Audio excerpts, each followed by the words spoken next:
So, look, this guy, your book just arrived a couple of days ago here at the studio. I meant to bring it on. I don't know. I've got the hard cover. He's a great historian on the Middle East, and let's hear what he has to say on this day that looks as though it's going to bring, very likely, the Israeli military into Gaza. Here's John Rothmann, everybody. John, it's I think there are no good moves here, and I'm wondering if you could advise the Israelis what you might do in this particular spot, and then we'll go take a jetliner view at the whole situation in history. But first, the situation as it sits today. Well, the first and most important thing is that Israel is determined to protect itself. This attack a week ago Saturday has been so devastating, it is almost beyond words. It would be the equivalent mark of 40,000 Americans being killed in a single attack.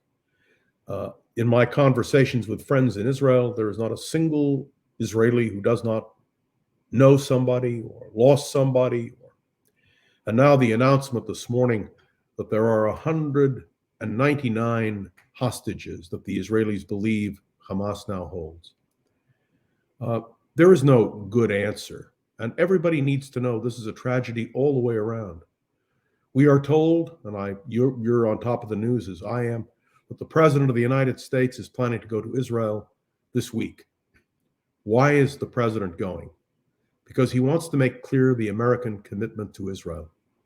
But please understand, there is something far more significant that is going on.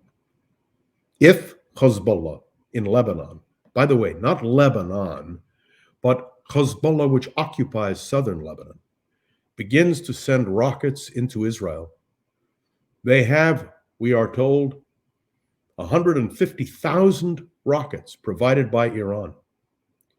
If those rockets begin to fly, let me be crystal clear, so there is no ambiguity.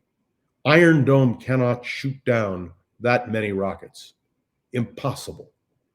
And that will mean that there will be devastation in northern Israel, in Tel Aviv, in Haifa. Why has the United States of America sent the USS Eisenhower and the USS Gerald Ford to the Middle East? It is a way of saying to Iran and to Hezbollah, do not act, for we are there as a shield, not just for Israel, but for the West. One other quick comment, if I may, Mark. Yesterday on Venezuelan television, Mahmoud Abbas finally broke his silence and condemned Hamas. But you will note that only hours after the president of the Palestinian Authority spoke, he had to retreat and say, well, he didn't really mean it. I want people to understand the Israelis are in an intractable situation, but so are the people of Gaza. Do you understand? They are victims here. When Arik Sharon, the prime minister of Israel, who we used to say affectionately was like a bull who carried with him his own china shop, ordered Israeli settlers and troops, all Jews, out of Gaza. The hope was that Gaza would turn into the Singapore of the Middle East. But Hamas took over in a bloody coup, and hope faded. I don't have an answer, Mark, except to tell you there will be great devastation. It is a humanitarian crisis, one for which we should all feel deep sadness. But out of the ashes of what I think is inevitable may come what followed the defeat of Germany and Japan in World War II. Out of the ashes rose democracies in Germany and Japan. We can only hope for the Palestinian people, for their sake, and yes, for the sake of Israel, that such a result will be as a result of this war. Well, the international community, to your last point, is going to have to ride to some kind of role at the end of all of this. And I don't know how Israel goes into Gaza door to door, house to house. I was watching Petraeus. In fact, I had Albert pull the video. Yeah, I don't think we're going to have time to run it. It's very interesting to watch General Petraeus, yes. Yeah, Petraeus, I don't know, I almost feel like we should run a little bit of it, but I'd rather talk to you. But essentially he says, this is an incredibly difficult situation. You have high-rise buildings. You've got to clear each and every room. Many of them will be booby-trapped. There'll be every manner of a suicide vest-wearing terrorist in the midst of all of that. He said there are going to be huge casualties. And then, you still have to go and clear all of this area to really root out Hamas. And we've talked about this, John, the last few visits. It will take a long, long time, months and months and months, if it's even possible. It's a hydra. I mean, you can cut off its head, and I think Hamas reemerges. You can Absolutely. you can certainly take away their political dominance in Gaza, probably. But no, it's 100% but at what price, John? At what price? Every time a Palestinian dies in this war, there will be a greater radicalization. And I said Palestinian, not just Hamas. The Palestinian people are feeling this. Why do you think Abbas had to make the statement he made? I want to say something very controversial. I hope you don't mind my doing that. I received an email from someone saying, well, if only there were a Palestinian state on the West Bank, everything would be fine. And my answer was, if you look at the geography, you know that Israel is only 9 miles wide at its narrowest.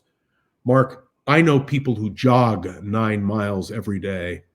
I am not one of them. If there had been a Palestinian state on the West Bank governed by Hamas, which is most certainly what the outcome would be, the tragedy here would be far greater, far more difficult to resolve. You're correct. There is no right answer. So let me tell you what Israel is doing. Israel is saying our job is to protect our citizens. That's what our job is. And they said, we are going to do it. I want to emphasize something that I feel very deeply, and that is this is not the fault of Israel.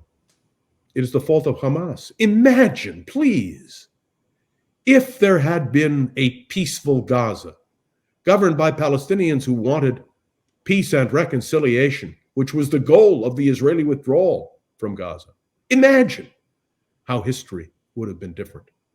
And by the way, I don't like the term collateral damage, Mark. I never use it. There's nothing collateral about death. There's nothing collateral about suffering. And we're going to see, I regret to say, much more in the next few days, and if I may be so bold, the next few hours. And yeah, I don't think, I'm sorry, Kim, did you have something for John? I just have a question, and it really is a question because I try to understand all this, and because I don't, as Mark talked about, you're just coming into the movie, right? Because I haven't been paying attention to all of it as long as you have. I come from a place of not understanding it as much. So I'll start there, but I have a question about something you just said, which is they have no choice to respond. But isn't it always a choice of how we respond? So if you slapped me, I could either slap you back, think about things for a bit, and then make a choice. It's basically, it's my decision on how I respond to what you've done to me. And if Israel knows that there's all these innocent people in the Gaza Strip area, then isn't it on them, their response to this? And don't they have a responsibility to then be careful in the way they respond and maybe target the people that went after them instead of all the innocents? it's not a slap. That's the point. That was Kim. bad. That was my bad analogy. No, I know, but I'm just saying, like, it's a great way of putting it. Into these kibbutzim, into these villages, into the music festival. And I watched CNN's special last night with absolute horror. Innocent children, men, women. No, wait. I want you to understand. No, listen, I understand. We don't need to rehash what happened because I get what happened. Okay. What I'm talking about is specifically the response. How do you respond? That's the question. That's how we started this conversation. How do you respond? So you have to begin to pull away from if I slapped or it's 9/11, or you have to begin to actually look at the specifics of this situation. What would be appropriate? You can't countenance it, but then as Kim says, you know, I think in some polling, 70% of the Palestinians who live in Gaza don't approve of Hamas, but they're essentially under a Hamas dictatorship, yet they have to pay the price. What do you do? So, Kim, what would you suggest be done? Hold on. Oh, sorry, go ahead, John. The same thing with Afghanistan. Most people in Afghanistan did not support the Taliban. We went in and we did it clumsily and badly. And who now rules in Afghanistan? The Taliban. Taliban. Right. And who are suffering? The people. Yep. Well, let me frame this in a different way. Israel was created so Jews would not suffer these kinds of attacks. And Israel as a nation cannot sustain itself, nor can its citizens survive without absolute confidence in the ability of the government to protect them. And I think that's the dilemma. And Kim, you've summed it up beautifully. You're absolutely right. At this moment, it's not history that matters, it's what is happening on the ground. The Israelis could have gone in immediately, smashed and destroyed. They didn't. They said, go out. Now, wait, who's blocking Palestinians from leaving Gaza? Hamas. And Egypt shut its doors.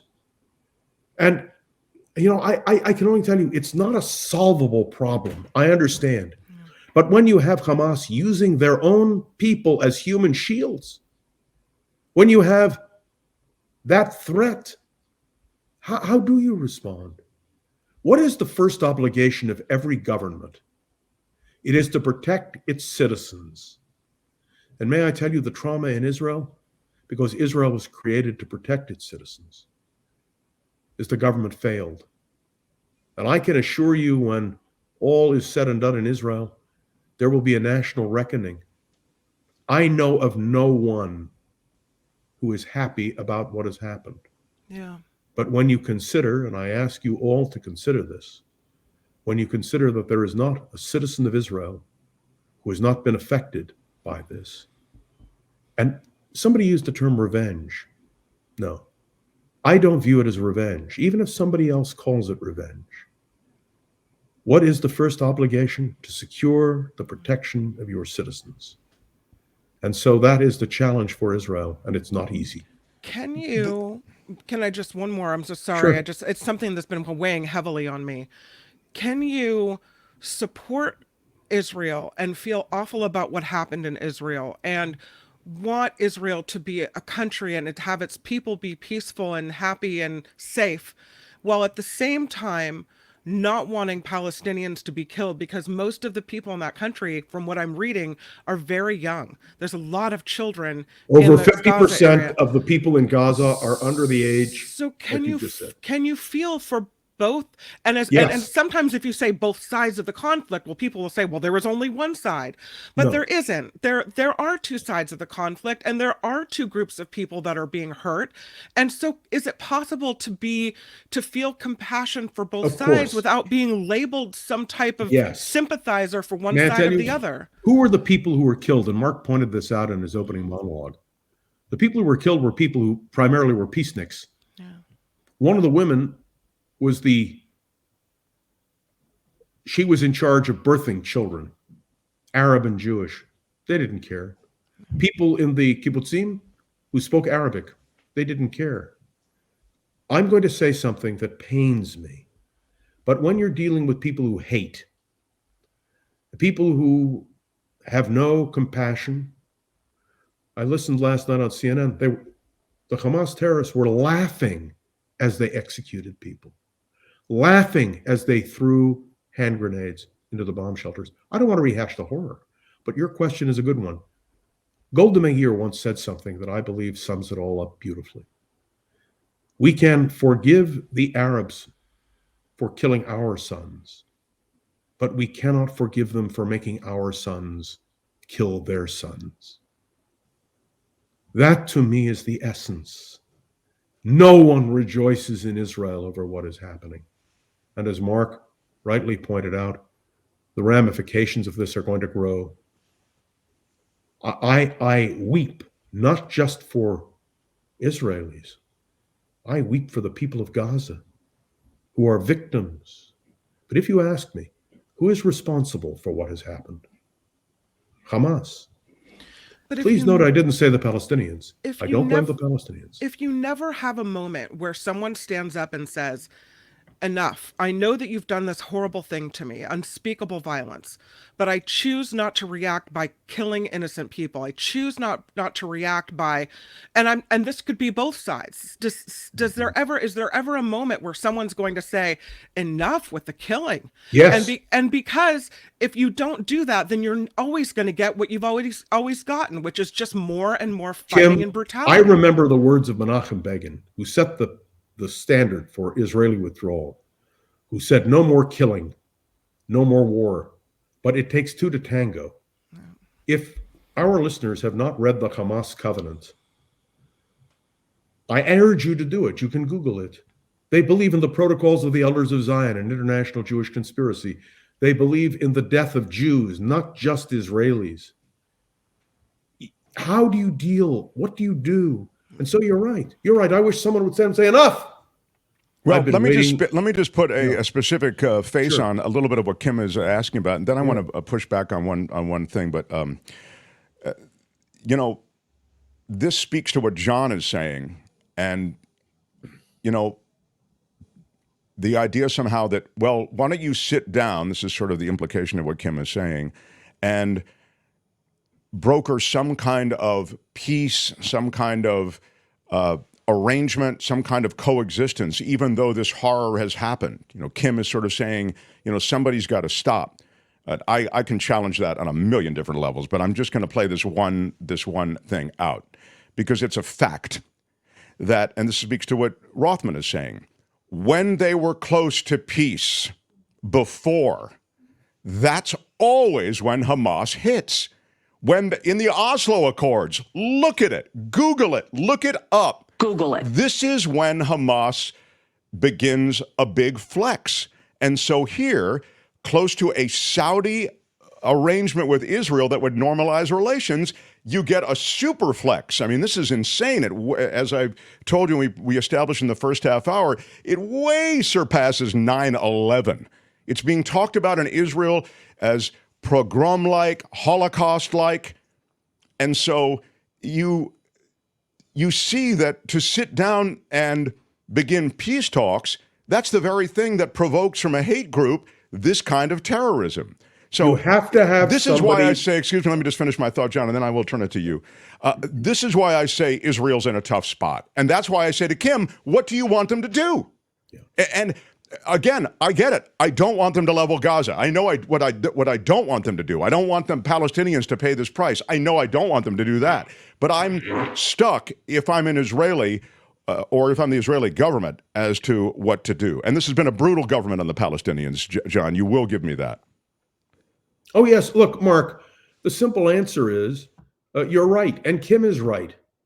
But you don't want to bend so far that you break.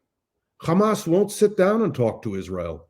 Hamas says the Jews must die, Israel must cease to exist, Palestine must be liberated.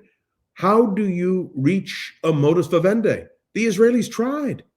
And I want to say it one more time. They withdrew from Gaza. They took out every settlement, every Jew.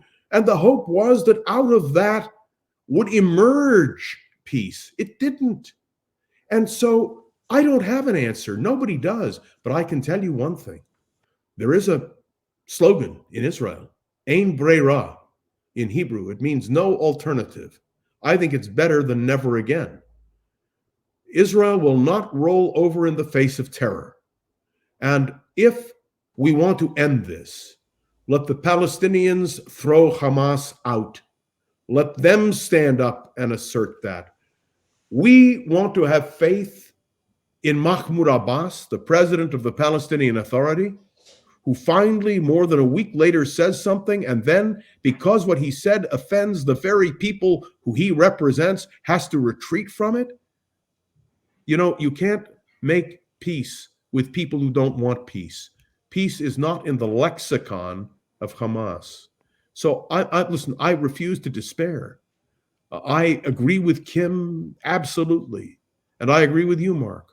But I also believe very strongly that one thing the Jews have learned, and it's a powerful lesson, they will not go silently to slaughter again. So, John, I want to ask you then about about the disposition of Israel toward Palestinians on the West Bank and in Gaza. The thing I get constantly, and again, this is not a justification, but it's against this backdrop that a lot of stuff happens. The second-class citizen status that Palestinians had in the West Bank, the trying to control the movements of Palestinians within the West Bank world. Now, I have my own answers as to why some of this happened, but the one thing I hear in emails that are sent to me, and I'm sure you get it as well, is can you push back on Rothmann because we're hearing the Israeli side? I think you try to represent both sides, but clearly you have such connection to Israel. I'm wondering if you can speak to this thing that has emerged where Palestinians have to find themselves essentially not having the rights of movement and many of the other freedoms that come with being citizens, full-fledged citizens, either in Gaza or in the West Bank. There's one word, trust. You have to trust. Every time Israel puts down its guard, there are terrorist attacks.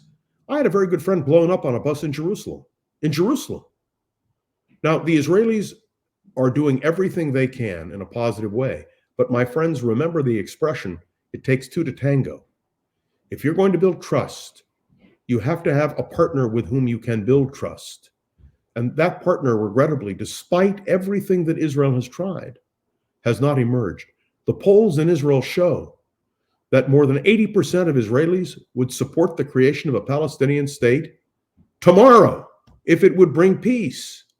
Okay, so Israel withdraws from Gaza. They withdraw all the Jewish settlements. They withdraw all of the Jews. They make it a Judenrein, free of Jews. Did that bring peace? Did that bring understanding? Did that bring reconciliation? No, it brought war. And on the West Bank, Israel has tried desperately. You know what they finally had to do, Mark? I'll quickly tell you a story. When I first went to Israel in 1968, there were no walls. I could go anywhere. I went to Gaza. I went all through the West Bank. And there was a belief, and this kills me to say, there was a belief that if Jewish children played together in the same parks, if Arabs and Jews shopped in the same stores, if they could celebrate each other's holidays, that there would be peace. And I believe that. And one of the most shocking things to me was when Israel had to build a wall to prevent terror from striking at the heart of their country. I don't know what the answer is, but I can tell you Israel is going nowhere. The Palestinians are going nowhere. There has to be some rapprochement, and that is why I say what I said before. I hope that out of the terror and the ashes of this war, what happened in Germany and Japan will happen in the Middle East. One more point. This is not a war against Palestinians. It is a war against Hamas. And tragically, Hamas has used the people in Gaza as human shields to pursue their nefarious attitudes and activities. Well, I mean, they're ruthless and brutal beyond nefarious. And that's the problem. Yeah. How do you sit down and negotiate with people like that? By the way, I think if Hamas gave up its covenant and said we want to negotiate, Israel would do it. I believe that. As they did with the PLO, which had a covenant calling for the destruction of Israel, I would remind you. I'll follow up on this in the next half hour as to this conflict becoming even broader, bigger than it is. But I think the animation of what's happened on the Lebanese border, where Hezbollah, and this is an important distinction, I think, they have an actual country. No, they don't. They occupy the southern part of a country. They control the southern part of Lebanon. They have something at stake. And that is different than Hamas. They have nothing at stake. Hamas can burn the whole place down, and that's what they want to do. I'm sorry. I'm going to disagree with you very respectfully. All right. Hamas is determined to destroy Israel. I don't know if you listen to what Nasrallah says. I don't know if you follow Hezbollah. You don't accumulate 150,000 missiles, maintain a militia, because you're peaceful people. Who said anything about them being peaceful? Nasrallah's goal is the destruction of Israel. I love two people yelling at. I love me yelling at Rothmann when I'm agreeing with him.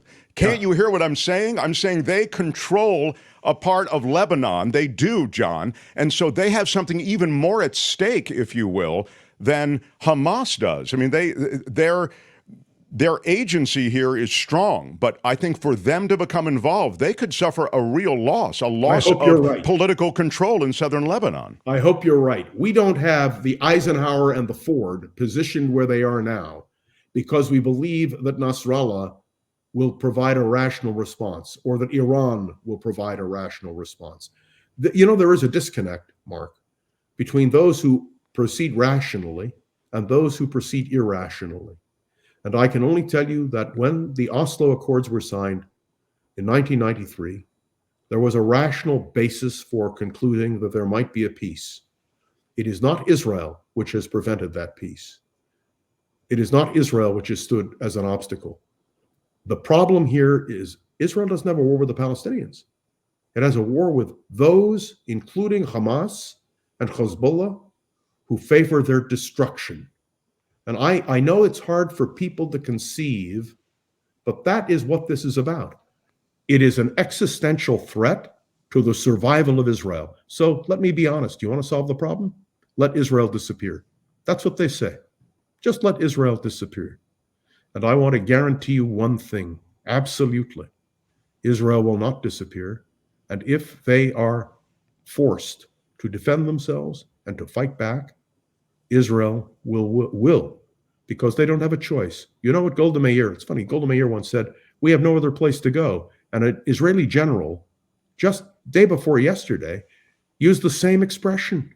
We have no place else to go. And you understand that Hamas's goal is, and Nasrallah's goal, is the removal of Israel from the map. And that I know it's hard to conceive. I know. And I'm not saying it because I'm a Jew and because I believe in Israel's right to exist. That's not why I'm saying it. But I'm saying it because we, as civilized people, have to understand that what we witnessed in Gaza was the ultimate degradation of civilization. Hey, that's John, how did Hamas get so much power in Gaza? They were voted in legitimately or not? Yes. What happened is there was an election. And you may recall on KGO, I talked about this. I said Hamas will win such an election. And the reason why did you say won, that? Why were they more desirable as to lead than the Palestinian Authority? Because the Palestinian Authority is thoroughly corrupt. Okay. And Hamas said, we will give you honest government. And to their credit, who ran all of the social welfare, the hospitals, the schools, everything in Gaza? It was Hamas. That's why Hamas was so popular. And it was like John Gotti throwing the parade in New York, I mean, if you will. Yeah, and I understand it completely. But what Hamas emerged to become, when they overthrew the Palestinian Authority and they won an election, do you remember what they did to the members of the PA, the Palestinian Authority, who were their leadership? They took them to the top of the tallest buildings in Gaza and threw them off the buildings. You can Google it. You can see it for yourself. And then you are confronted with a real question. I believe that if the people of Gaza could throw Hamas off, maybe if the Palestinian Authority had had the strength, the wisdom, and the honesty to really conduct its policy properly, maybe the whole world would have been different. Do you know, I believe something, Mark. If Gaza had been turned into a model of peace and cooperation and conciliation with aid from the West, you would have seen more compromise on the West Bank. You would have seen proof in the pudding. So what will happen now in Israel is a reaction. What they've seen is that when they tried constructively to do something, and look what they were hit with. The Palestinians have a long way to go to build confidence among Israelis. And as I said earlier, it takes two to tango. But this is not a war against the Palestinians. It is a war against Hamas. And every time you hear a demonstration where the chant from, unfortunately, some in this country, from the river to the sea, Palestine will be free. Please remember, the sea is the Mediterranean. The river is the Jordan River. And what is in the middle is Israel. I think it's instructive to hear that kind of thing from you to remind so many of us what's at stake and what the passion and emotion that's wrapped up in it is all about.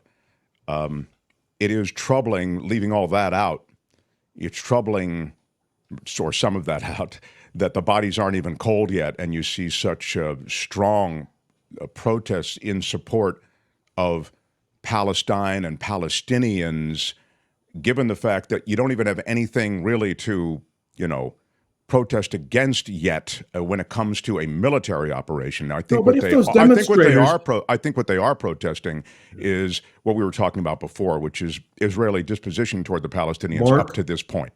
If the people protesting for Palestine would condemn what Hamas did, if they would condemn the slaughter of innocent Jews, but you haven't heard that, Mark, and no one else has. All they do is condemn Israel. And all I can tell you is when we are able to get above that, listen to what the protesters say. That's all I can ask you to do. I look for condemnation of the abominations committed by Hamas. And what I get in response, Mark, is a deafening silence.